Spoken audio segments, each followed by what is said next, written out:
Okay, I'm going to get started by welcoming everyone. Welcome to Wat Tung. Nice to see all of you guys here. Welcome to anyone joining us online. Tonight is our Sunday evening meditation where we come here in the main hall in order to guide you guys in a meditation session. And then afterwards, I'm just going to share a little bit of the teachings of the Buddha and then open up to any and all questions that you guys have. That's really what this time is for, is just to do a little bit of meditation and then open up to whatever questions you guys have about your own practice or getting a practice started or the teachings of the Buddha. Anything you're seeing here in Thailand, you're welcome to ask any and all questions that you like. If you'd like to join into the meditation, I start this with some chanting to ease us into the meditation. And I have these chants over on a laminated sheet on the platform over there. You're welcome to help yourself to one of the sheets if you'd like to chant along. For those of you guys that are online, you'll find this on our website at buddhadailywisdom.com. You can click on free books, and then down towards the bottom, you'll be able to see the chanting sheet. During the lifetime of the Buddha, he used chanting as a way to help his students remember the teachings. Every 2 weeks, his students would come together and they would recite his teachings orally because everything that he taught was oral. They didn't write things down during his lifetime. So you can see from the origins of chanting that this isn't a rite, ritual, ceremony, worship, or prayer, anything like that. There's none of those kinds of things as part of the teachings of the Buddha. If you're seeing those kinds of things associated with the teachings of the Buddha, those are misunderstandings. The Buddha never taught rites, rituals, ceremonies, worship, or prayer. Instead, he used chanting as a way to help his students commit the teachings to memory. If you read the English translations, you're going to see a lot of appreciation, gratitude, and respect for the Buddha. And because of that, I don't even think the Buddha created these chants. They were probably created by his students, either during his life or after his death. Because the Buddha wouldn't walk around and say, here, chant these chants to me out of respect for me. This would be ego or arrogance if somebody did this. And by the time you get to enlightenment, you don't see yourself as being above people, and you also don't put yourself below people either. You would just think of yourself as being equal along with everybody else. So if you learn from a teacher how to move from anger, sadness, frustration, irritation, annoyance, guilt, shame, fear, stress, anxiety, loneliness, boredom, shyness, resentment, jealousy, all these discontent feelings, if this teacher helped you to move from that to the peace and calm, serenity and contentedness and joy that is the enlightened mental state, and this teacher didn't want anything or expect anything from you, you might have a lot of appreciation, gratitude, and respect for that person too. And that's why I think that these chants probably came from his students, either during his life or after his death. We chant them today in order to be able to ease the mind into meditation and get more benefit out of the meditation itself. You'll see that it'll kind of prepare your mind a bit to ease into the meditation and get more benefit. So if you'd like to chant along, you're more than welcome. After the chanting, I'm going to come in with some guidance to be able to guide you in a breathing mindfulness meditation session. This is one of the primary forms of training that the Buddha used, among other things, to be able to move his mind to enlightenment. So you hear me essentially instructing you and teaching you how to meditate while we're actually meditating together. Then there's going to be a period of time of quietness. And I say quietness because we're right here by the market, so it's not going to be completely quiet, right? If you're in meditation with a craving for permanent silence, when you hear a sound, you will cause your mind to be annoyed or frustrated. This is the reason why you can eliminate your discontent feelings, because it's the mind itself that's causing it. Oftentimes people think it's the outside world that's causing them to experience anger, frustration, sadness, and all these other discontent feelings, but it's actually the mind. It's not the outside world. So the reason why you can eliminate your discontent feelings is because it's the mind itself that is causing them.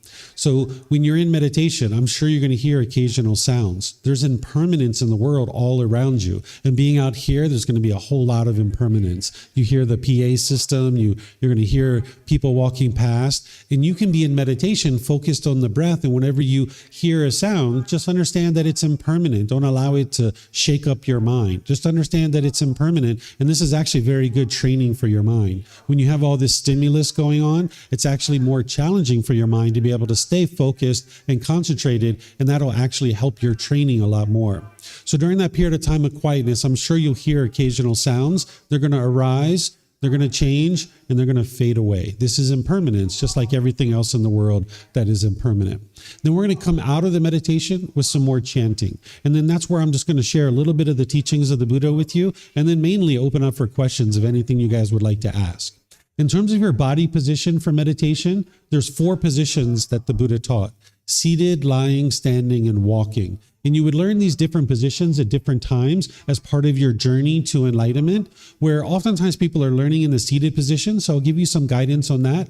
But these other positions are really helpful for you. And you would learn these in various courses and retreats, kind of creating like a tool belt to be able to use these different tools at different times in your journey to enlightenment. Because your body can't be in the same position permanently. There's not just one fixed way to actually meditate, including the seated position. There's multiple options here for you. So what I'm going to share with you are just suggestions or recommendations, but you can really sit however you like. If there was just one way to sit, that would be permanence, and we don't live in that world. Everybody's body is a little bit different, and we'll find different things to be comfortable. So you sit however you're comfortable. You're not interested in the body being painful or luxurious, but instead in the middle where it's nice and comfortable.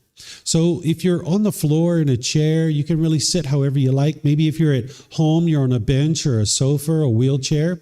But if you're on the floor, you might put some cushions under your rear. This will kind of help soften your seat a bit. And if you're going to bring your legs together in the cross-leg position, you might just choose to do that lightly. Whereas if they're real tight, it can impede the circulation in the lower body. Some people like to put their legs off the mat. This gets the hips up in the air, lessening the angle at the hips, the knees, and the ankles, again, allowing the circulation to flow. The Buddha put his right hand over his left with his thumbs together, and he put this into his lap. If this is comfortable for you, you could use it. But again, it's not about everyone doing it exactly the same way. There's some other options here as well. Some people like to put their palms on their thighs or their knees. Some people put their palms up, and some people just rest their hands comfortably in their lap. And the same thing is true for anybody who's in a chair. You can also sit however you like. Sometimes people put their feet flat on the floor or lightly crossed at the ankles. But when I teach in the classroom over there, there's a chair that I sit in where I sit with my legs crossed. So that's an option for you as well. And then you can put your hands and arms wherever you like. In terms of your upper body, it's helpful if this is erect. With the sternum up and the shoulders back, it'll help keep the mind attentive and alert during the meditation.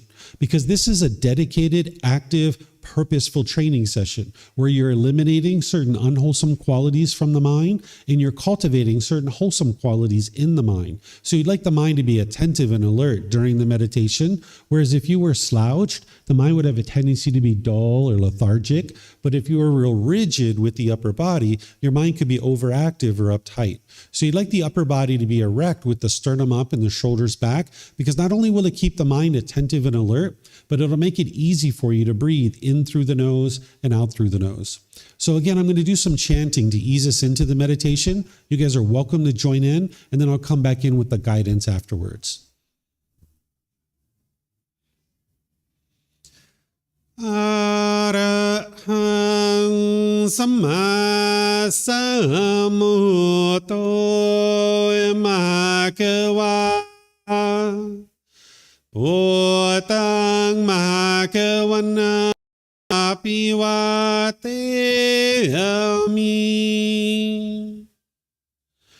Savakhato Bhagavata Tammo Dhammang Namasami Supatipano Bhagavato Savaka Sangho Sanghang Namami Namo Rasa Bhagavato Arahato Samma Sambuddhassa Namo Rasa Bhagavato Arahato Samma Sambuddhassa Namo Rasa Bhagavato Arahato Samma Sambuddhassa Iti piso Bhagava Arahang สัมมาสัมพุทโธวิชาจารณังสัมมุโนสกขาโตโรกาวิตุอนุเตโรปุริสาดามาสติสัตตาตาวามานุสรังพุทโธภะคะวะติ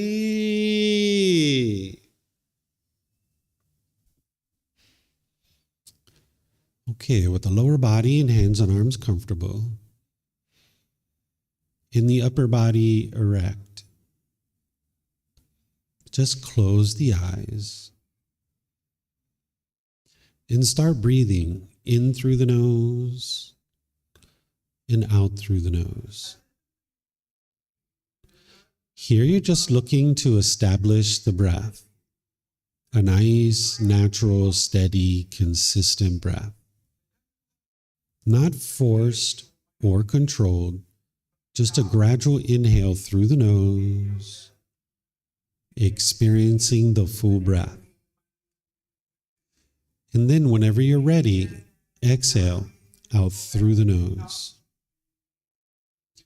Breathing in and out. Breathing in and out.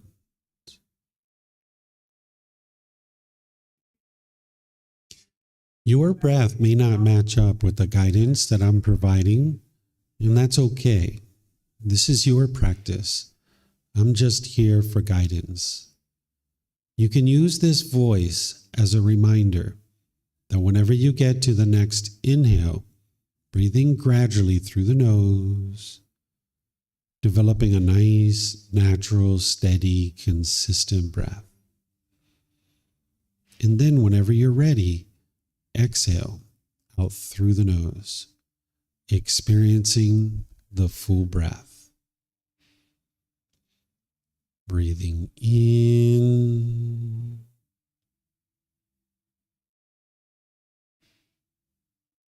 and out.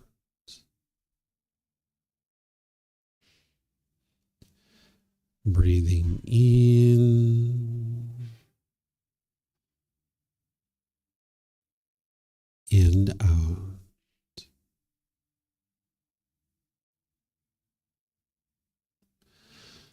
With the breath well established, start fixating the mind on the breath, either the sound of the breath coming into the nose or the sensation of air moving over the skin into the nose.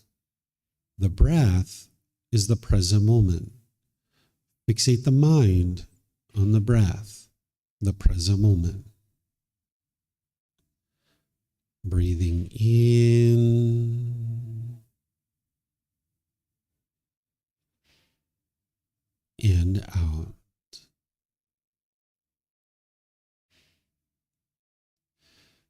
Breathing in and out.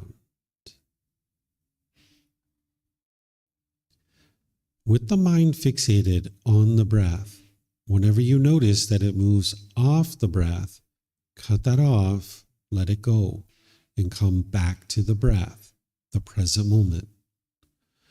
No need to observe the thought, label it, judge it, analyze it, or even try to figure out where it's coming from. Whenever you notice that the mind is moved off the breath, cut that off, let it go, and come back to the breath, the present moment. Breathing in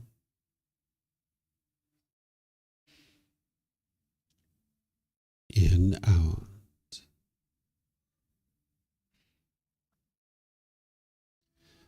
Breathing in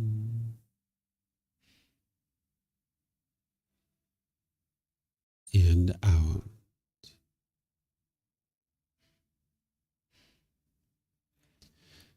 I'm going to be quiet now and let you do this work of focusing on the breath, cutting off and letting go anytime the mind moves off the breath. You have nowhere to go. There's nothing to do. No one needs you right now.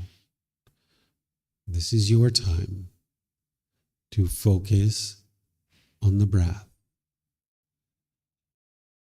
Breathing in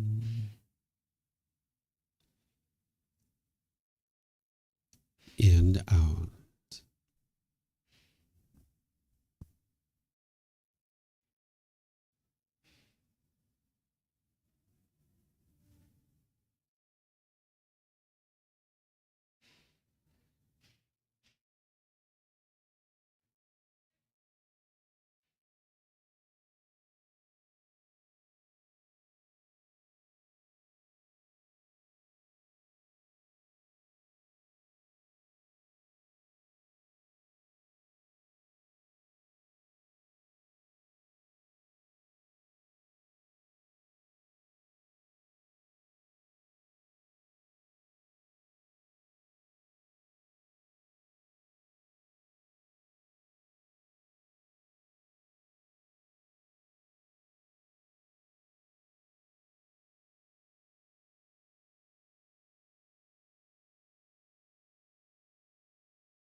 Arahang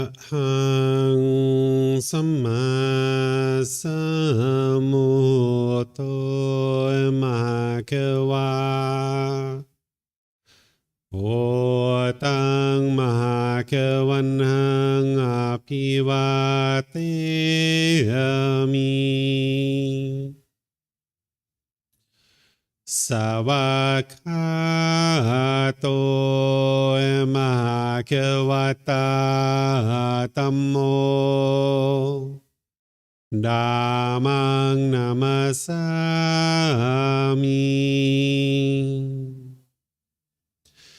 Supatipano Mahakavato Savaka Sangho Sanghang Namami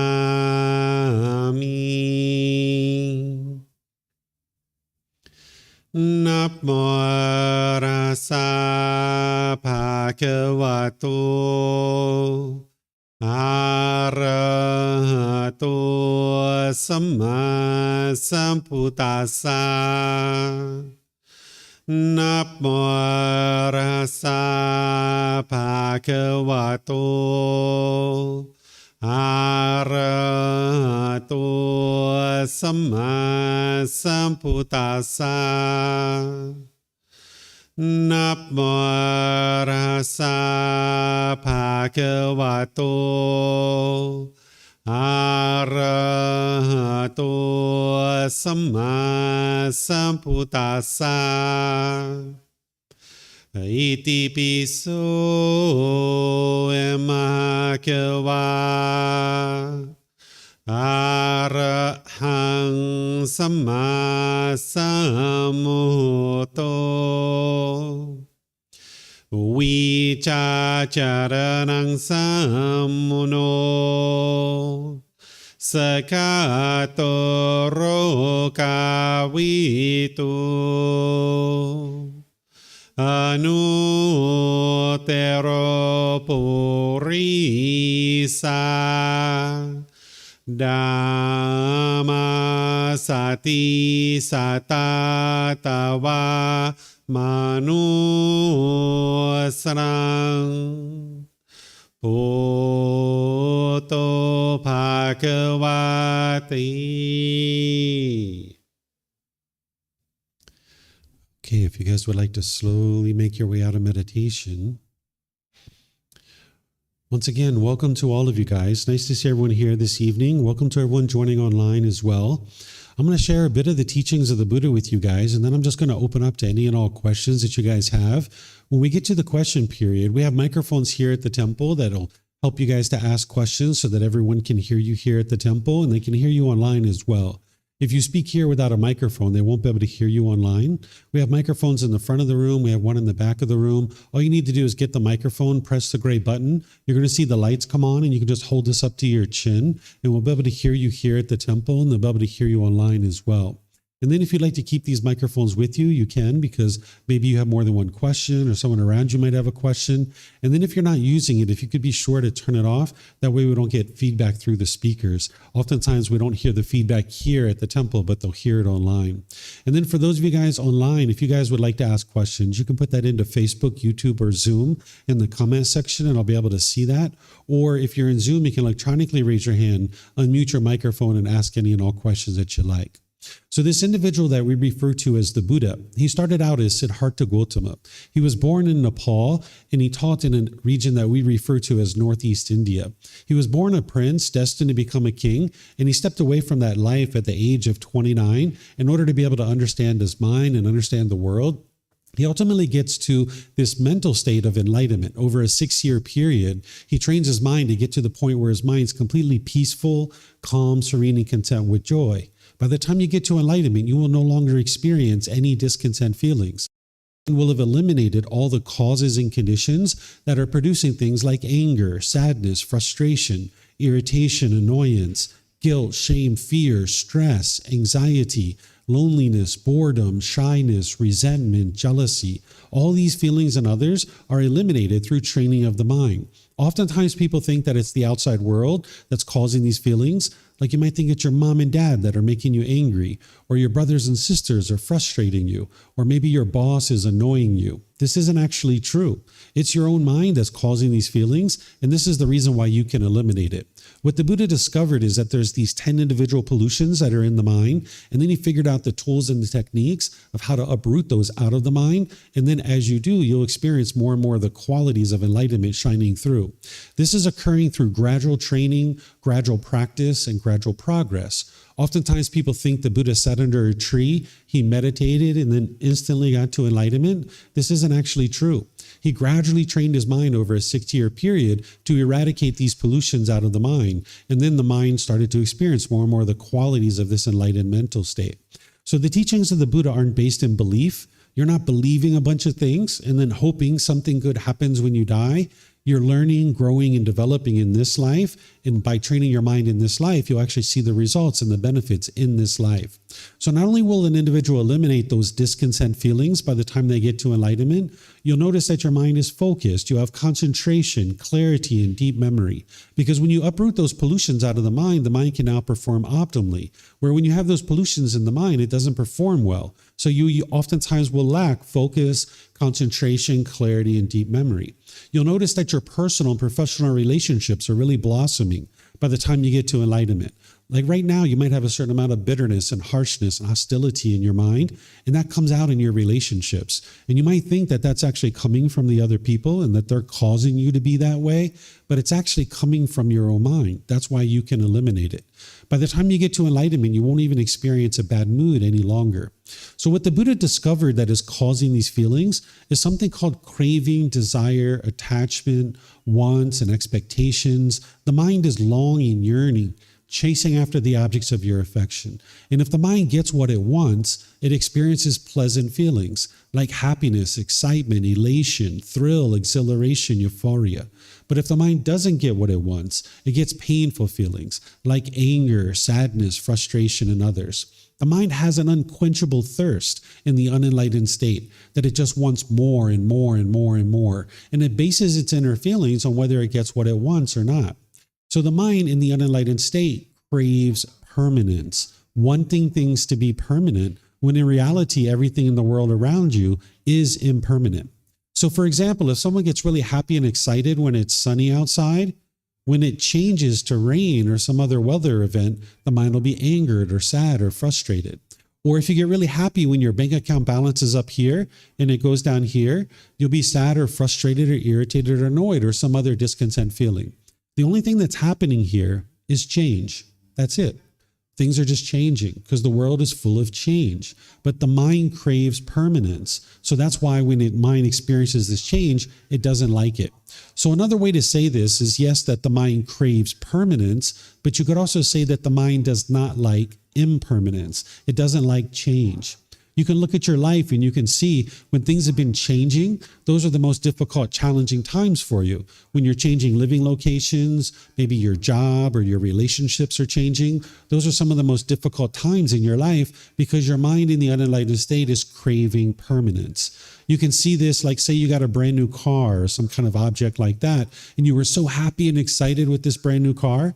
Well, when you take it to the store and you park it and you go inside and you come out and you see a scratch on your car, you might be angry or sad or frustrated.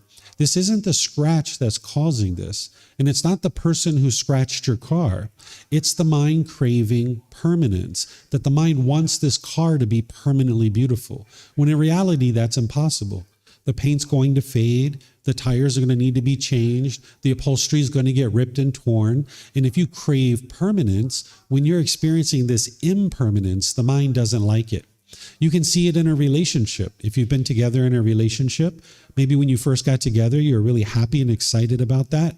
But then when you guys broke up, maybe you were frustrated or angry, or maybe you were bored or lonely, maybe missing this person. This is the mind craving permanence, when in reality, this relationship was always impermanent. Even if you guys were together for the rest of your life, more likely than not, one of you would die first. But the mind is craving permanence, and it oftentimes thinks that it's your love that is causing these painful feelings. And oftentimes people think that love is painful, and they're afraid to get into relationships. But it's really the mind grabbing on to this relationship, craving for it to be permanent, when in reality it is impermanent. So as long as the mind is together with this person, you'll have a certain amount of comfort.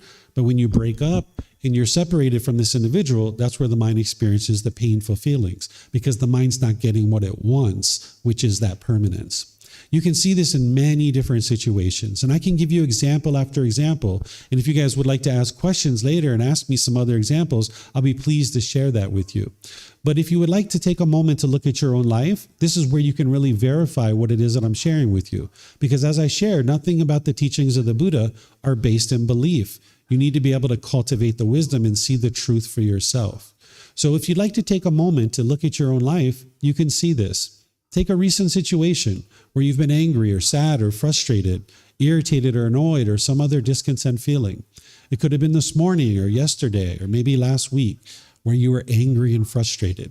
Look at that situation with these fresh eyes, because oftentimes the mind's trying to look for someone else to blame for the feelings that you're experiencing. Look at that situation. What was it that you were longing, yearning for, that you wanted and expected? And if you would have gotten it, you would have been happy or excited or some other pleasant feeling. But because the mind didn't get what it wanted, it was angered or frustrated or some other discontent feeling. If you have questions about this, you can let me know, because there's been plenty of students over the years that needed help to be able to see this. And I can help you if you'd like to share your situation. I can help you to see it. Because if you walk around continuing to believe that it's other people that are causing you to be angry and frustrated, what you'll tend to do is act unskillfully. What you'll tend to do is push people away out of your life or try to push the situation away. This is the mind's aversion, where it's feeling those painful feelings, and it thinks the way to solve this is to push this person out of your life. You might have pushed away friends or family.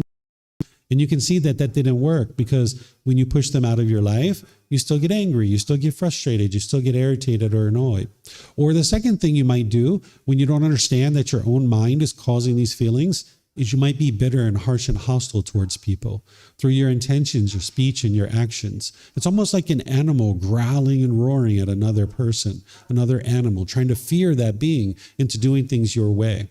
Or the third thing you might do is you might put your expectations on people, try to pressure them or force them to do things your way. And as long as you're doing this, you can't live harmoniously with all beings, because it's only a matter of time before you encounter somebody who does things differently than you. And when people do things your way, you might feel like, wow, I really like this person. But when people don't do things your way, you might dislike them. And the mind oftentimes thinks that that dislike is coming from the other person, when in reality it's coming from one's own mind. The mind has this craving for permanence, and I want everyone to do it this way. And when they do it that way, the mind likes them. But when they don't do it that way, the mind will dislike this person. And what the Buddha is teaching you how to do is transform this. So he has multiple teachings that are going to help you to be able to learn this path of how to train your mind to get to the point where it's free, where it's completely peaceful and joyful, where you're no longer craving, longing, and yearning, wanting things to be a certain way all the time and craving that permanence. And an individual just needs to understand the tools and the techniques of how to train their mind. Essentially, the way you might think about the path to enlightenment is it's a purification of the mind. It's cleaning up the mind. Just like as children to clean up this body, and this is something that we did by the time we got 10, 12, 14 years old. We were cleaning our body regularly because we felt comfortable having a nice clean body. Our parents needed to teach us that. Well, the mind is the same way. If you're only cleaning the body, you're not addressing this entire being. You're only addressing the physical body. There's this other part to this being, which is the mind, and that needs to be cleaned as well.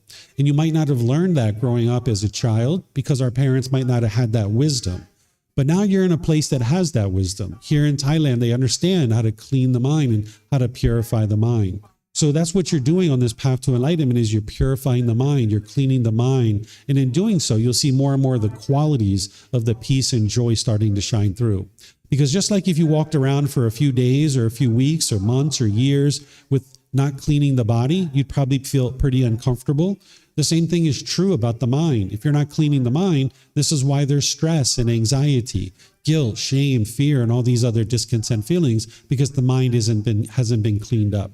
So I'm going to just stop here and see what questions you guys might have related to anything that I'm sharing or anything that you're seeing in terms of the teachings of the Buddha, maybe things that you're confused about, some things that maybe you're seeing at the temples or on TV or on YouTube or books that you're reading, anything that maybe you just would like to maybe have a question about what's happening in maybe your own life, certain challenges or struggles that you're having. You can ask any and all questions that you like. So we have microphones here in the front and in the back, and then online you guys can put those questions into Facebook, YouTube, or Zoom, or raise your hand in Zoom. So are there any questions here online?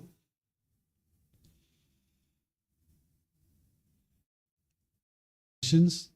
Oftentimes people are shy. You have a question, Kristen? Yeah, there's a microphone right here.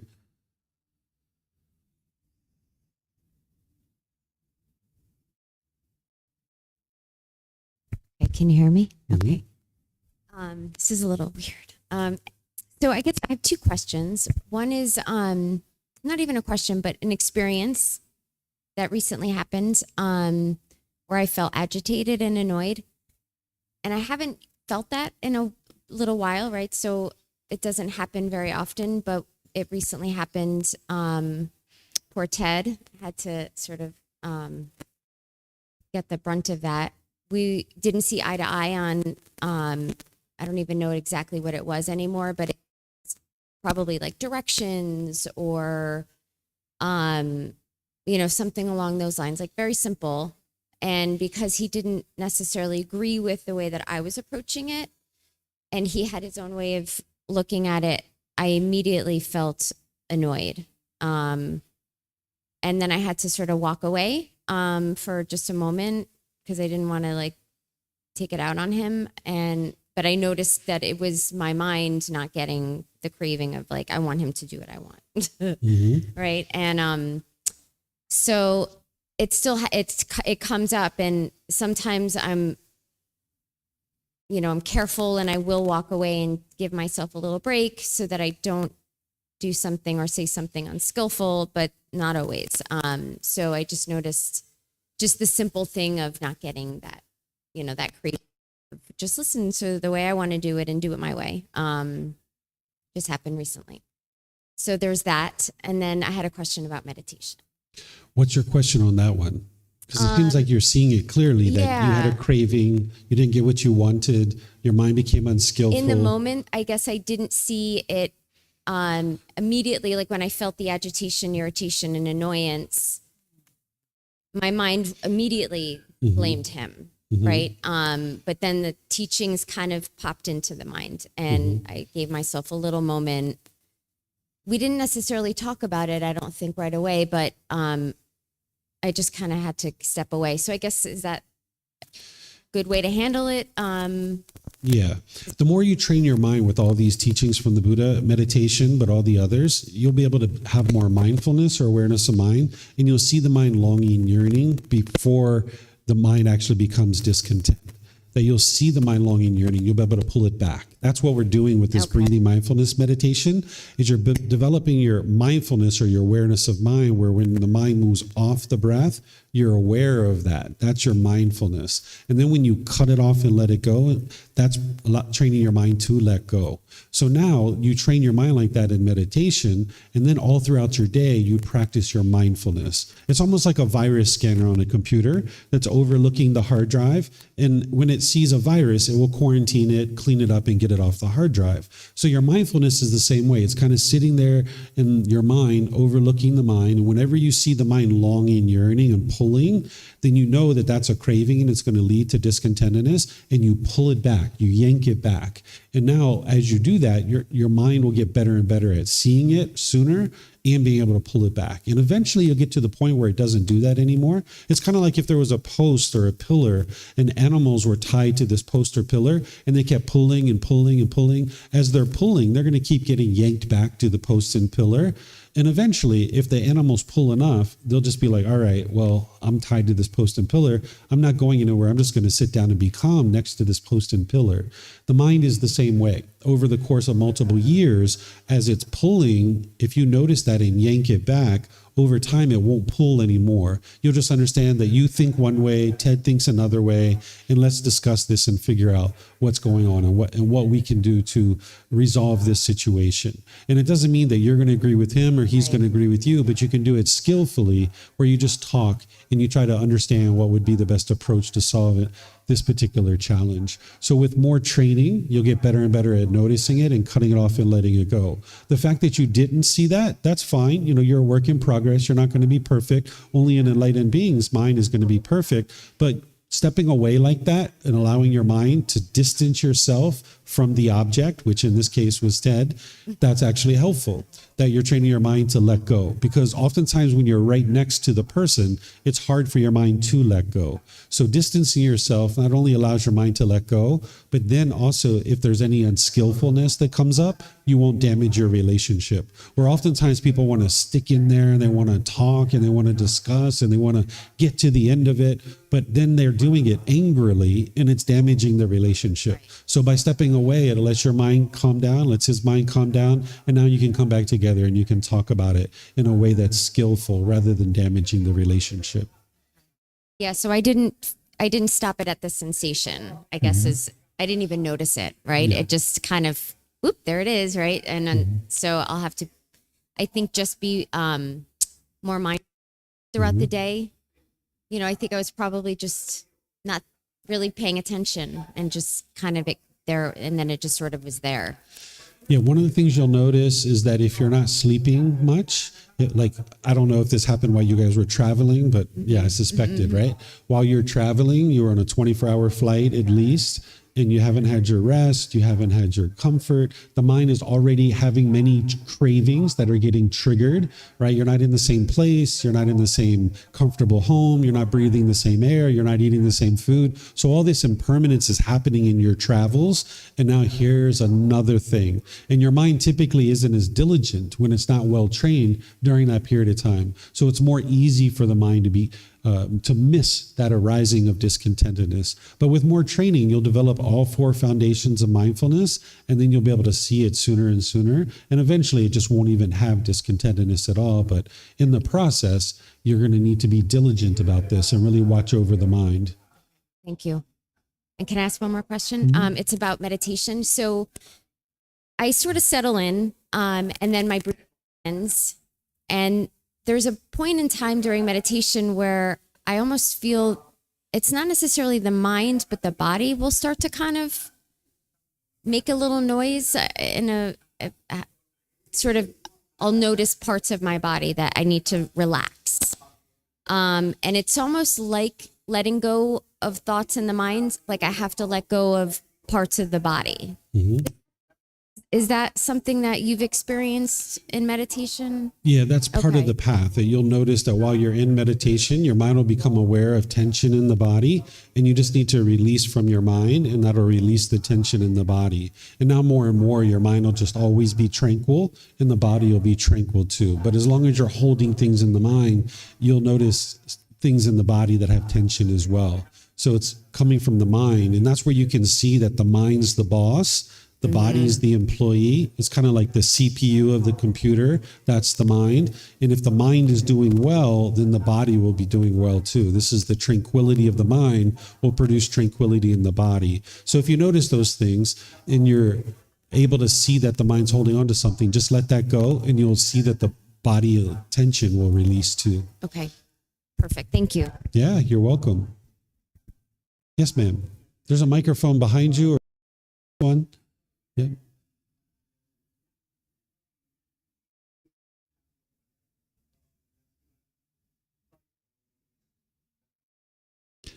Once you press it, it just takes like 2 seconds to engage. I call them Buddhist microphones because you need to be patient with them.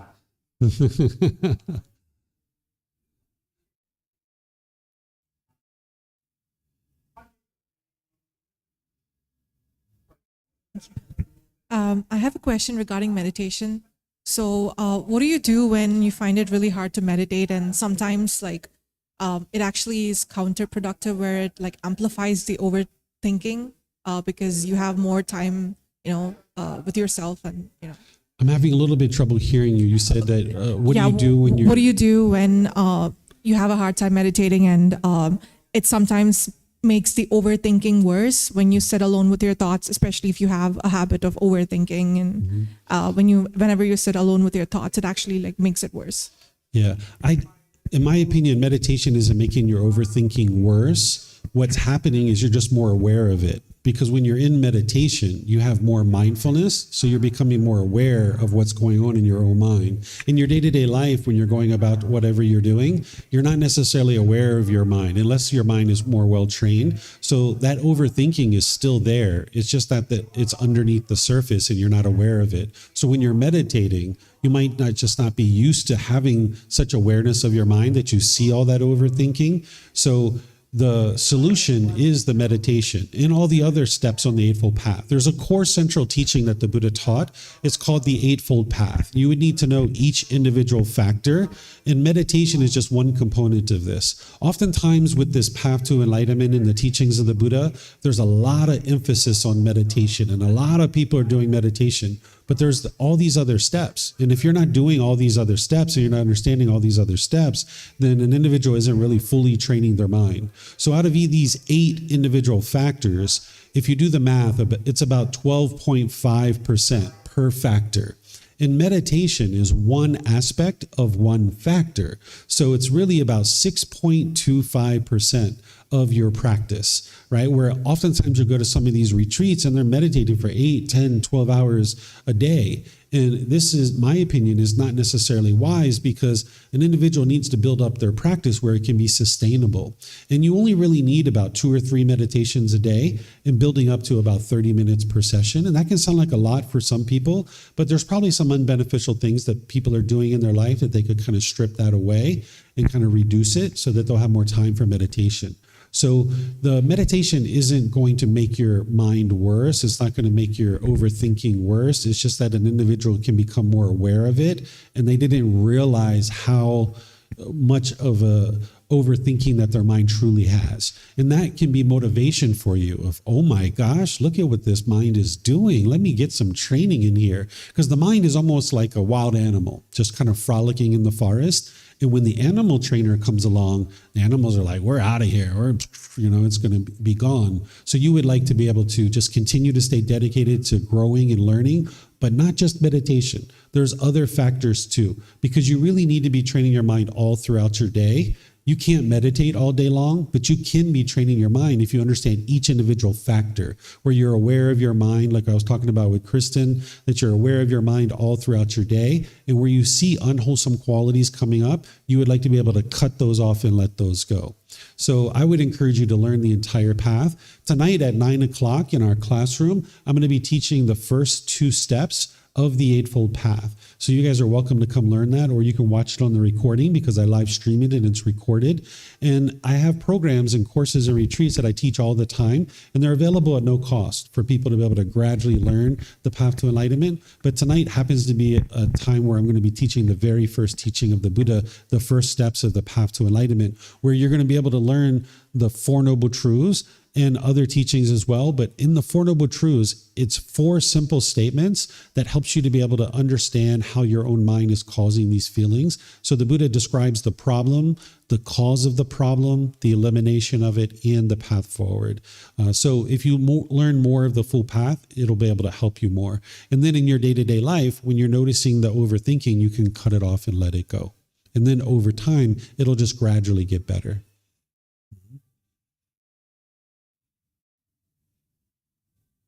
No other questions? Okay, let me see if we have anything online here. Okay, I don't see any questions online either. So what I'm going to do then is just end by thanking all of you guys for joining. Thank you for your interest to learn and grow and develop on the path to enlightenment. As you guys would like to learn more, you're more than welcome to. As you heard tonight at 9 p.m., we have a class going on in our classroom, which is over there where the lights are.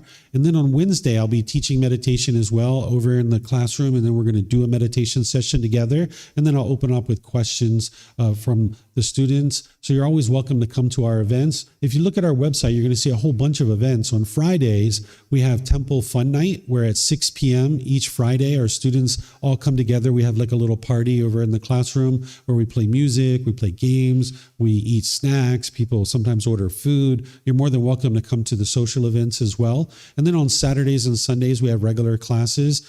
This Sunday, we're going to be starting a retreat at 3 p.m. to 5 p.m. And then all next week, there's a retreat that's going on. So you're welcome to get information on that if you like. And again, all of it's available for you at no cost. So whatever you choose to do today, have a very lovely and wonderful rest of your day. Perhaps we'll see you next time. Sawadee Kap. Sawadee Kap.